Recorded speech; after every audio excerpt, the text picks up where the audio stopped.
Let's now solve together a real problem using the framework that we just learned about and also tools such as Google, StackOverflow, and MDN. And here is our very simple problem. So let's say that we work for a company that builds a smart home thermometer. And our most recent task is this. So given an array of temperatures of one day, calculate the temperature amplitude. And keep in mind that sometimes there might be a sensor error. And they give us this array of data. So what should we do here? How do we solve this problem? And this is actually a pretty simple problem, but it still shows us the fundamental logic of solving problems. Again, using the framework that I just showed you before. And so the two most important parts of that is to understand the problem and to breaking up the problem into smaller sub-problems. So let's start by understanding the problem a little bit better by asking some questions. So first of all, they want us to calculate the temperature amplitude. But what actually is that? So we can write that down here. What is temperature amplitude? And the answer to that is that it's the difference between the highest and the lowest temperatures in the array. So answer, difference between highest and lowest temp. And so this is the value that we will have to return from the function. Then we might ask, well, that's quite nice, but how do we actually calculate the highest and the lowest temperature in an array? So let's write that question. So how to compute the max and min temperatures. And finally, they also tell us here that sometimes there might be a sensor error. So what does a sensor error look like? So what's a sensor error and what to do when one occurs? And here the answer is probably to just ignore the error. Now here from our data, we can actually see what an error looks like. So it's this string here, which says error, okay? But it's good to have an idea of all of these questions so that we now really understand the problem that we need to solve. And so I think with this here, we do have a pretty good idea. So now, given our understanding of the problem, let's try to break the problem up into smaller sub-problems. So first, we need to make it so that the sensor errors are actually ignored. So as I was saying, the answer to what to do here is to just ignore the sensor errors and simply work with the rest of the data. So how to ignore errors? Then another task is going to be find max value in temperature array. And then another task is to find the minimum value. And another task is going to be to subtract min from max and then return it. So subtracting min from max is of course the amplitude. And so that's what we need to return. And so all of these are simple steps, but it's good to have an idea of how we will solve this problem. And so that's why I wrote down every single step of the way here. So let's start writing a function. So although they don't tell us that we should write a function here, whenever we encounter a task like this, it's a good idea to write a function for it. So let's call this function calc temp amplitude.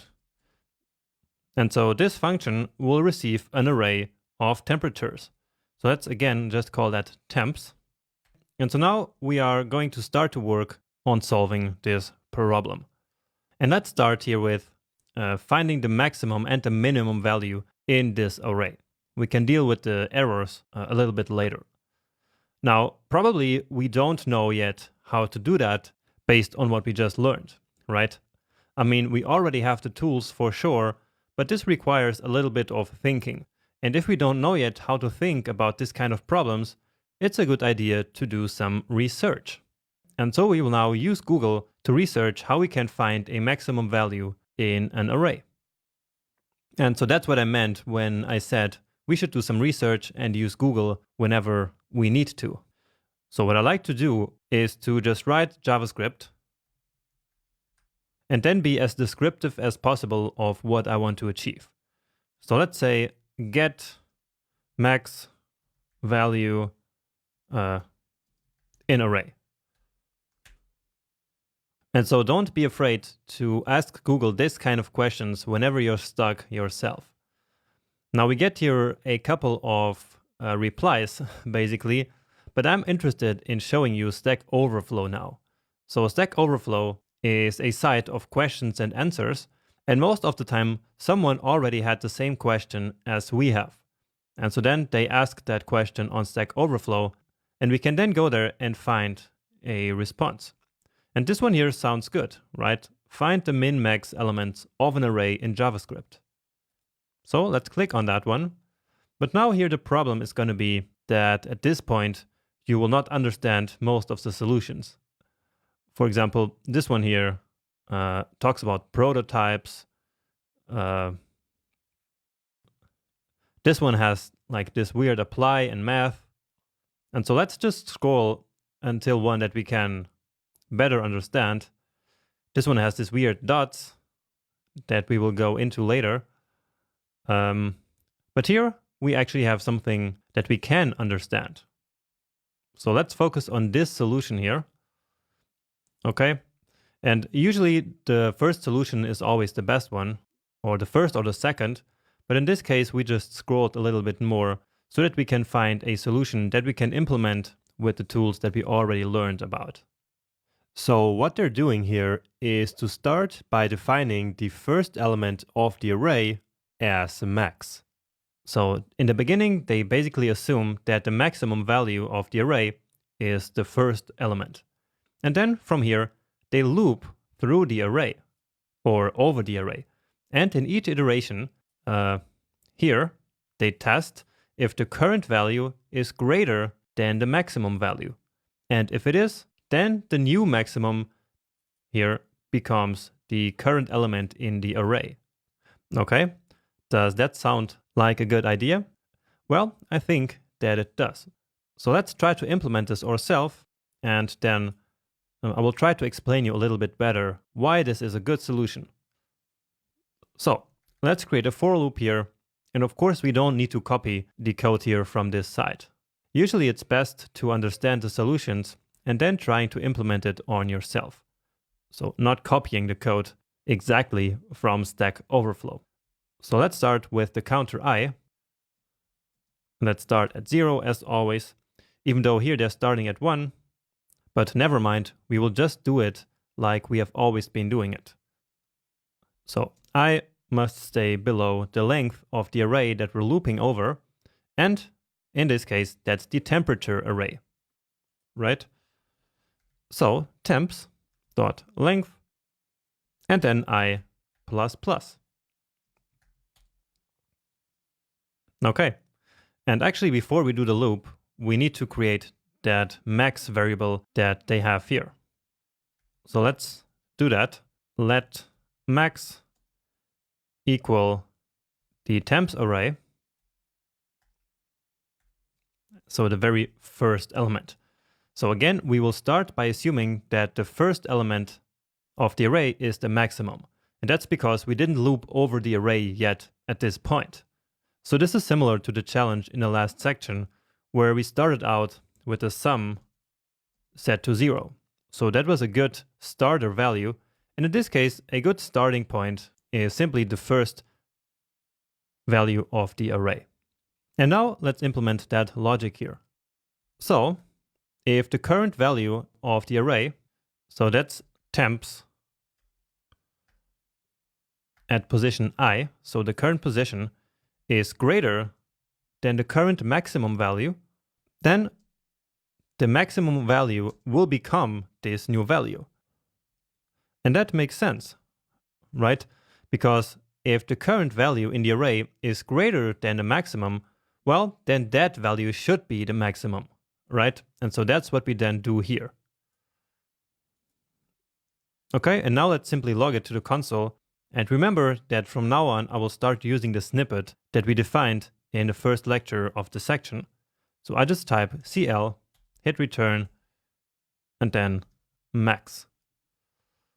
Okay, and now just to test this function, let's call it with an array of just some values. So 3, 7, and 4. And so now it's very obvious what the result should be. And so I already saved it, and so probably we now already have the result here in the console, because remember, we still have the live server here running. And so it automatically reloaded the page, and we get the correct result here, which is that 7 is the max value. Let's add something else here, like 23. And now 23 will become the max value. And so the logic here works. So let's get rid of this one, and just to analyze what happens. So in the beginning, before we even start the loop, the max will be the first element of the array. So 3. Okay? Then the loop starts at the first position. So that's 3. So here, then we ask, is 3 greater than 3? No, it's not. So nothing happens. Then in the next iteration of the loop, we are at 7. So then the question is 7 greater than 3, which is the current maximum? And yes, it is. And so now max equals 7. Okay, next iteration of the loop, which is 4. And so the question is 4 greater than 7, which is the current maximum? No, it's not. And so nothing happens, and then we're done. And so the result in the end is that max is equal to 7. All right? Does that make sense? So we solved this problem here, so this sub-problem, where we found the max value. But now we need to do the same for the minimum. And hopefully you can see how that one works, because it's pretty much in the same way. So let's say min, and we will start at the same starting point here. And all we need to do now is to add another line to this loop. So we can do it all in one go. And so now what we're going to say is if the current temperature is less than the minimum, then that should become the new minimum. So min equals the current temperature.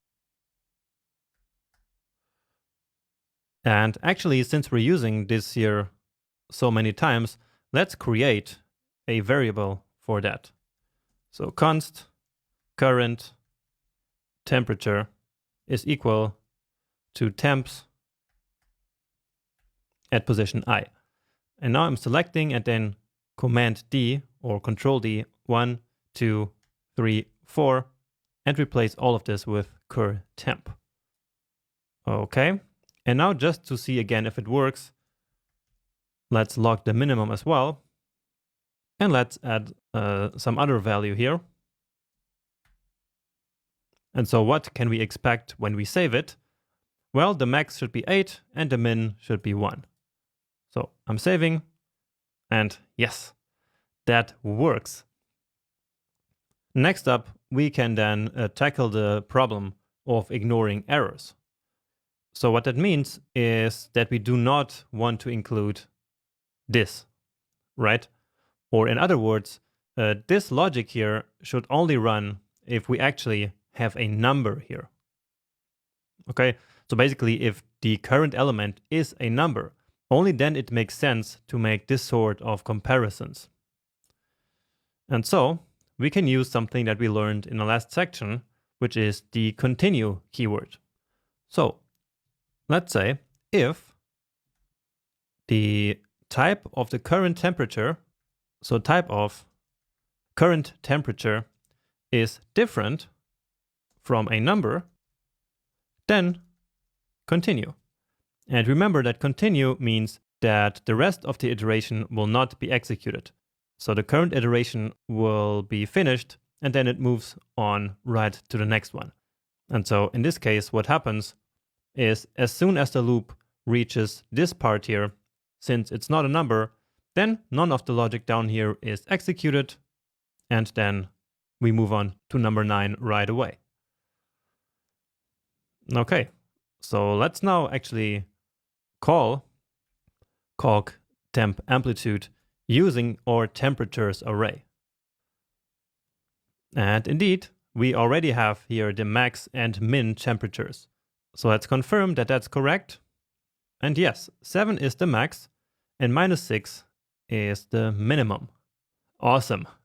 So that works. Now there's only the easy part left, which is to return the amplitude.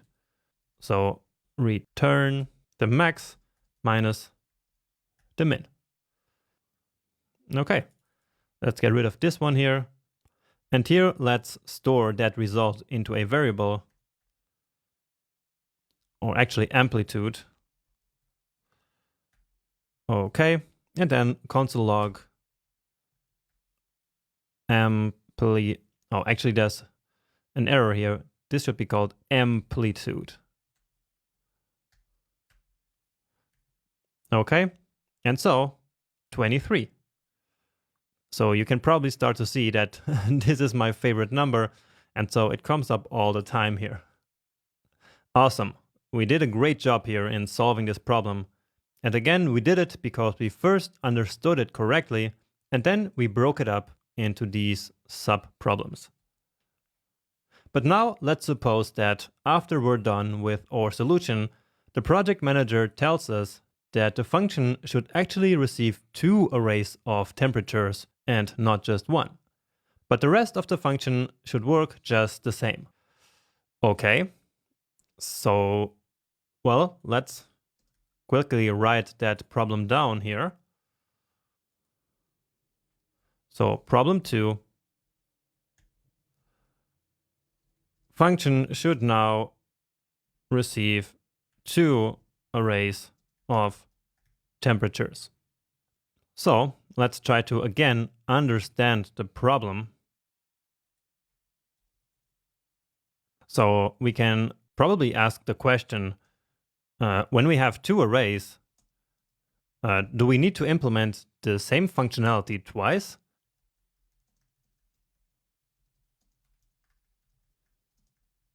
And well, the answer is actually no. So the solution is to just merge the 2 arrays at the beginning. So just merge 2 arrays. And now we need to then again break this one up into sub-problems. And in this case, that's just, well, really just one sub-problem, which is how to merge 2 arrays. Okay, but we can see that this is probably the best thing to do, right? So imagine that we have this same function, but instead of receiving this one here, so just one array, it gets 2. Then if we can merge these 2 arrays into one, then the rest of the logic could stay exactly the same. Okay, and here the problem should actually be just merge 2 arrays. So that is our sub-problem that we will now solve. So let's now do some more research here. So I think we could actually come up with our own solution here, but really I just want in this lecture to use the tools that we have to solve problems on our own with research. So I want to show you how a developer goes about doing these things. So JavaScript merge 2 arrays. So we have here the Mozilla developer network that I told you about in the last lecture. And here we also have, again, a Stack Overflow reply. So let's take a look at the Stack Overflow again. So here we see that apparently there is like a concat method. So here we can also see array.concat. So that seems to be the solution. And I remember that previously on that Google results page, there was also something about that. So this first here, so the MDN page, is also about the concat method. So let's now actually explore the MDN website a little bit. Okay? And let's make this a bit wider so I can show you how it really looks like. And so MDN looks like this. And once more, it might have changed by the time you're watching this video, but the core functionality will still be there. So there's always a short description about the functionality and then some quick examples. Then here on the left side, we can actually see all the methods about the array. Okay, and that's because we are right now on the page about an array method. So concat is a method of arrays, so similar to push or shift or includes, right? So concat is just one more of these methods. And again, we can see all of the methods here. And as I told you, there are a lot of them. So push, for example, is the one that we already learned about and used. So we can quickly see that. And so indeed, the push method adds 0 or more elements to the end of an array and returns the new length of the array. So this is kind of what we did ourselves previously. And actually, we can add multiple elements, which I didn't tell you by the time, but this here works just as well. But anyway, this was just to show you a familiar method. But let's return to concat here.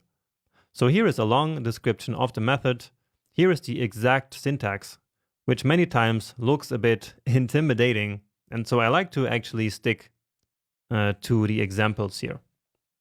So whenever you need to know how a certain built-in method or function works in JavaScript, you can always just look it up on MDN. This is really the complete but unofficial JavaScript documentation.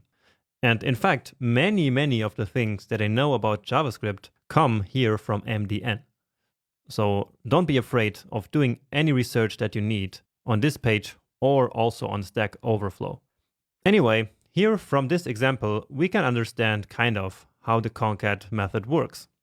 So we have array 1 and 2, and then on array 1, we can call the concat method and as an argument pass in the second array.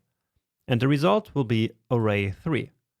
And when we log that to the console, we will get A, B, C, D, E, F. And so that's the array 1, ABC, and then followed by array 2, essentially D, E, F. So I will just copy this syntax now and make this smaller again. And I will paste it here, just so we can then use it as a reference. Okay, and now I will get this whole function and not change that one, but instead create a new one. So calc temp amplitude new, and then here we also call the new one and call amplitude new. Okay, amplitude new.